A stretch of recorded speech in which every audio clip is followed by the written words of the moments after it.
রাধে রাধে বন্ধুরা, আজকের সানডেটা অন্যান্য দিনের সানডের দিয়ে একটু আলাদা ছিল। বরাবরই আমার গিফট পেতে খুব ভালো লাগে। তো আজকের গিফটটা কার কাছ থেকে পেলাম, কেন পেলাম, সবই তোমাদের জানাবো। এইখানে দেখো আমার বর আমার সহায়তা করছে এত গরমে। সত্যি ছেলেটা বাইরেও খাটে, ঘরে এসেও আমার হেল্প করে, ভালোই লাগে দেখলে পরে বেশ। আজকে আমার দিদিরা আসবে বলে জানিয়েছিল, তাই তাদের জন্যই এই অ্যারেঞ্জমেন্টটা ছিল ছোট্টখাট্টো।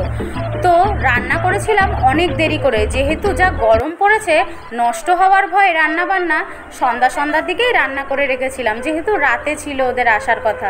সবার ফার্স্ট আমার দিদি চলে আসলো, আর আমি রসগোল্লাকেও নিয়ে এসেছিলাম ওদের বাড়ি থেকে। ওকে পেলে সবাই যা চটকায়। আর এখানে দেখো দিদি ওর সাথে খেলা করছিল, আর ও এখানে মালতী মাসি গান দেখছিল। আমাদের বাড়িতে আসলেই ও মালতী মাসি গান দেখবে, আর হা করে এক মনে দেখবে, আর দিদি এখানে ওকে চুমু খেয়েই যাচ্ছে। এইদিকে এই কুশানটা নিয়ে কি করছে দেখো, ইমোজি কুশানটা নিয়ে। আর আমি দিদি, মাইমা, ওর মাসি শাশুড়ি সবার হাতে ধরিয়ে দিয়েছিলাম চিকেন পকোড়া, কারণ আমি সন্ধ্যাবেলায় চিকেন পকোড়ার অ্যারেঞ্জমেন্ট করেছিলাম যে সবাই মিলে থাকবো, খাবো, আনন্দ করব। কিন্তু ওই দিদিরা তো আসলোই না সন্ধ্যাবেলায়, আস্তে আস্তে সেই রাত 9টার সময়। আমার থেকেও বেশি দিদি অপেক্ষা করছিল ওদের, তো ওর অপেক্ষার অবসান ঘটলো।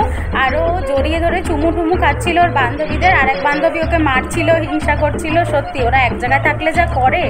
এরপরে আমার বর আইসক্রিম নিয়ে আসলো, আর এই পুচকুটা দেখো মান্তাদির ছোট ছেলে, ও আইসক্রিম দেখে কি এরকম করছে, কিন্তু ওর মা ওকে খেতেই দিচ্ছিল না আইসক্রিম। এই দেখো মান্তাদি আমার দিদির শাশুড়ির সাথে কথা বলছে, মানে এটা আমার মাইমা।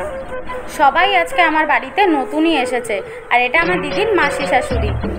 এখানে সবাই মিলে আনন্দ করছিল, আর এখানে রিম্পাদি মান্তাদির ছেলেকে আইসক্রিম খাইয়ে দিচ্ছিল, আর ও চামচটা কামড়ে ধরেই রেখেছিল, ছাড়ছিলই না।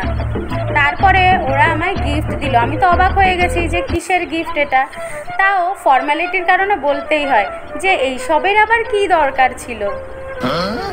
যদিও খুশি তো আমি খুবই হয়েছিলাম। আর যেহেতু দিদিদের ডাকতে পারিনি গৃহপ্রবেশের সময়, ভেবেছিলাম ডাকবো, কিন্তু ডাকতে পারিনি, তাই গৃহপ্রবেশ উপলক্ষেই তারা আমায় এই গিফটটা দিয়েছে। আর এত নতুনত্ব গিফট সত্যি আমি ভাবতেই পারিনি। আমার খুব ভালো লেগেছে গিফটটা, আর তোমরা দেখলে তোমাদেরও পছন্দ হবে আশা করি। একটা সুন্দর গণেশের ল্যাম্পশেড দিয়েছে দিদিরা আমায়। প্রত্যেকটা দিদির বাড়িতে রয়েছে এরকম একটা করে ল্যাম্পশেড, তাই আজকে ওরা আমাকেও দিল। পুরোনো সিনেমায় যেমন পুলিশেরা সব শেষ হওয়ার পরে আসতো, তেমন আমার জামাইবাবুও সব জায়গায় সব ফুরোনোর পরেই আসে।